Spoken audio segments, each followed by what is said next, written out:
Merci, nous sommes là en direct de l'église Les Chandeliers, na Petango, le pays où ça le reportage par rapport à 14 jours de prière au Bazana Yango.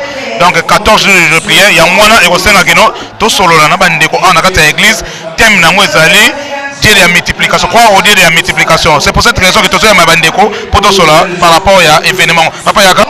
Alors, croire au Dieu de la multiplication, selon yo, et cause de l'année. Multiplication, Zambia Zamba multiplication, alobaki na dana F, multipliez-vous. Alors, eza maté à moko zo concerné famille. Yango moni toye na ba famille na biso nyonso penza. Tozonga ti na makomi o nzamba alobaki po liloba na yende kaka kokokisama. Nous devons nous multiplier à tous égards na makambo nyonso. Spirituellement, toko voler, paix, aspect matériel, aspect physique, aspect financier. C'est ça la volonté de Dieu pour nous. Nous devons nous multiplier. Nous devons nous multiplier. Toujours compter toujours. Nous vous disons que donc Lelo Ezalaki jour où va lancer Moussa Nanzambe Philippe a lancé 14 jours il y a prière par rapport il y a nenge à solo qui na molimo mo centre pour y à solo qui na nkolo et bise que notre côté mabondeli par rapport il y a 14 jours mais il y a moi solo kana ndeko mama mbote. Mbote. Alors 14 jours il y a prière et puis thème principal les allez croire na Nzambe ya multiplication selon une conception de Kozani. Ok, donc tokoloba frère Philippe Aza messager oyo Nzamba poni na temps oyo tozali pour te passer ba moment moko vraiment eza vraiment ya pasi tokombela ba temps de la fin. Alors azui grâce à ya po a mega kolobela biso oyo ezali bosolo. Bible zolo ba qu'il est le chemin la vie et la vérité. Donc bosolo faut za la kati na biso. Alors tant que tozotala même na makomi Bible zolo ba la biso que la moisson est grande mais il y a peu d'ouvriers. Alors Nzambe ye moko mutu asalaki ke asala bilanga do elanga ba basala bilanga ba bi pasi nango ko sala ba plate band ko kata ba matito lekio même na mulai. Alors musala na Nzamba boy biso to salango asali grâce na musali na ye donc Nzambe wana ye moko mutu akata yango sur la croix asalaki déjà service nyonso o sengaki biso to sala pona bilanga. Alors esengaka biso ba oyo to ya ko seya to ko buka donc to za ba ouvrier Nzamba poni poto ko buka donc so ko za déjà ko tela ko bukana. Alors il y a un que multiplication et ça matin moko ya bien tout ça on bande connaît sauf matin dans la concentrer pour te pas recevoir pour même hier tout temps multiplier qui mapa alors ba qui va classer bango na rang ba ko classer bango en ordre de façon que ba joie alors tout ça que même hier mon frère Philippe ozwa qui vision donc à tebiso à tembala moko multiplication mais tout ça vie na biso on est à l'ordre tous à la classer sur le rang de façon que tant que nous et ça vraiment agréable pour la biso. Merci, je crois que le message est passé. Merci à maman. On a évité de continuer toujours. Nani akolobela et vous allez être quelle heure à quelle heure photo le gande komoko oyo avec akolobela toujours et ça la vient toujours. Et là on a koyeb sa libota Nzambe bato ba komi ko limiter Nzambe par rapport à capacité Nzambe par rapport à puissance Nzambe. Na bengi ndeko nyonso o azana bejo amona loboko Nzambe aya nesika oyo amona ndenge Nzambe a multipliaka. So mon Jésus a qui mapa a multiplié qui mapa. Donc biso comment je limiter Jésus par rapport à misala na ye. Ya bengi si ndeko nyonso aya a romona ndenge Jésus a ko multiplier makambo na vie na ye, le multiplication ça na makambo nyonso na kati. Il y a le mariage, il y a le royaume des cieux, il y a tout o bon ça pour na bana Nzambe ya la lumière. C'est ça. Merci, c'est très bien dit. Alors je crois todo solo na ndeko moko o akope ça témoignage par rapport ya makambo nzaba o ça la carte de l'église oyo. Croire au Dieu à multiplication, toujours nous sommes à l'intérieur de l'église, même les chandeliers, et pas y plutôt sur la bandeko par rapport à cet événement de taille, au baïko lancer l'élo, na date il y a l'élo, na dimanche à l'élo, mais ils ont 14 jours il y a prière. Il y a un tout ndeko.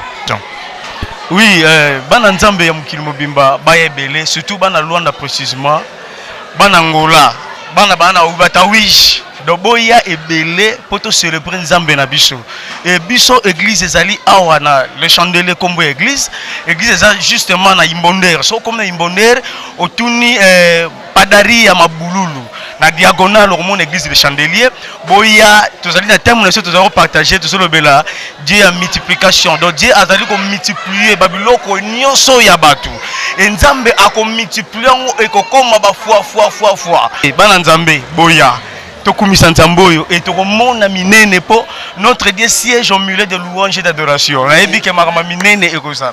Merci donc ba bengi bino pe ba rebengi bino. Donc ça dit ba rebenga de nouveau hein. Donc c'est des no comment donc 14 jours à prière croire au Dieu à multiplication.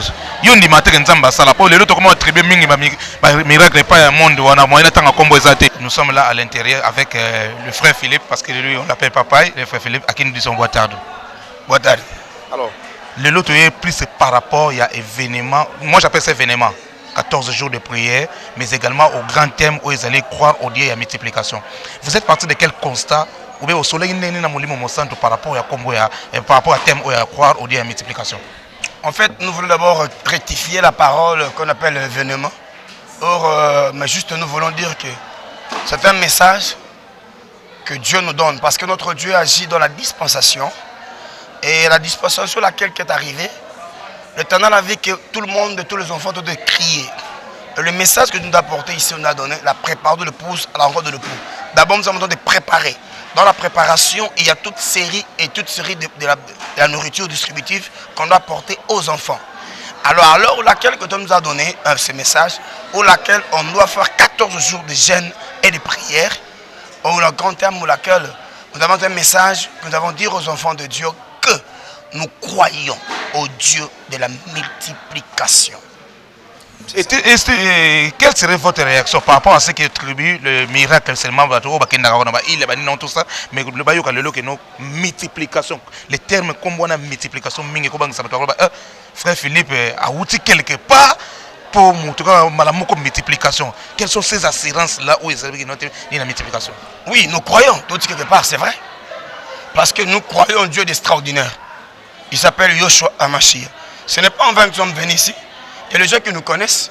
Et si nous sommes là, nous disons que nous croyons en Dieu de la multiplication, c'est à venir, nous sommes rassurés à ce Dieu qui nous a appelés. Donc nous devons juste annoncer le peuple de Dieu, qui est écrit dans le livre de Matthieu 24, et que, attention à l'esprit de séduction.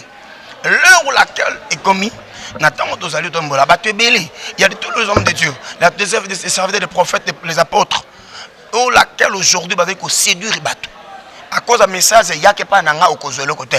Mais nous ne pouvons pas bisoter. Nous disons, viens à Jésus-Christ, t'arrête. Réponds-toi. Et tu verras. Nous annonçons le regard d'aujourd'hui. Les Amériques, les États d'Amérique, c'est un grand pays chrétien. Que tout le monde a ébi Namoukil. Mais va adopter le mariage gay. Et ils ont le l'autre côté. Pays où ils sont chrétiens, où ils soutenir l'évangile pour être Namoukil Mobimba. De l'autre message ils ont prêché partout à cause de ce pays-là. Mais les autres pays, oui, ils allaient bien mariage gay, mariage à tout sexe, c'est-à-dire rien de la tête. Les autres protestants, l'église protestante, va autoriser mariage pour tous. Mariage homosexuel, sexe, l'église protestante est autorisée. Vous ne voyez peut-être un danger qui arrive. Et tout le monde ne comprend pas. Bon, moi, de l'église, ils sont derrière les pasteurs. Ils sont derrière les pasteurs. Au pasteur, dans le baki boy. Mais pasteur, il y a un zambété. Donc, batou balingi so kobanga yesu masiete. Mais ba komi plus ramana ba pasteur. Ça c'est la mort. Aucun apôtre a présenté mon côté, mais ils ont présenté Jésus de Nazareth. Mais les comme il faut présenter l'homme de Dieu. On ne présente pas l'homme de Dieu, on ne présente d'abord Jésus. Les gens qui viennent avec nous, ils sont voûtés, ils sont bloqués, ils sont tellement terribles, mais les gens ne peuvent pas comprendre. Le de la vérité qui réponds-toi. Tu reçois une personne avec un interview, mais c'est sirène. Mais tu dis qu'elle réponds-toi avec ta sirène. Il faut que c'est clairement. Comme ce qu'on lingaye, à quoi ici? Mais tu es parti. L'événement, tout le monde comme une église. Les églises, les pasteurs qui restent des années. Ils ne vont pas penser que ça va tout naïe. Il faut pas les diminuer. Il faut pas les bagaler vous ne voyez pas quel est cet apôtre là. Oh, il y a dim. La séduction est grave dans l'église et dans le monde. Et plus et non c'est la mort. Mais bien aimé dans le Seigneur, bino oyo bozungolu ya kolanda biso na tango oyo to bengi biso bino boya awate pona bomo na biso te.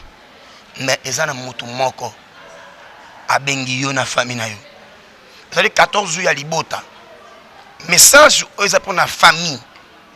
Donc famille au bozali binotu boya pendant ces 14 jours de jeûne et prière.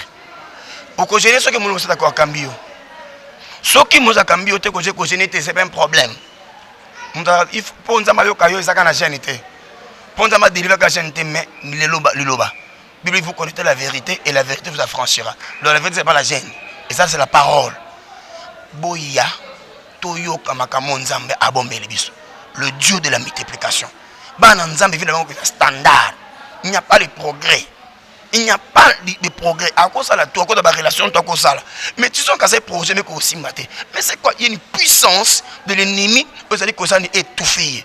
Alors, le temps de Bamzami Aker, il est le Dieu de la multiplication. Tout le monde qui m'a sacré le lit. Il va veuve Sarepta, na 1 roi 17. Tout le monde qui a comment kolo à se révéler qui. Et veva na mona qui bikamo.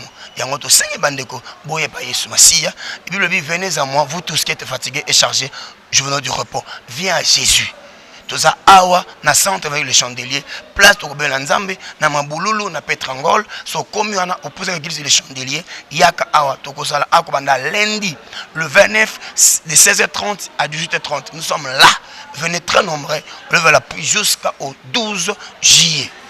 Nous sommes là et Dieu va se voir sa puissance. Merci beaucoup, Dieu vous bénisse, nous vous aimons beaucoup. Merci beaucoup, au revoir.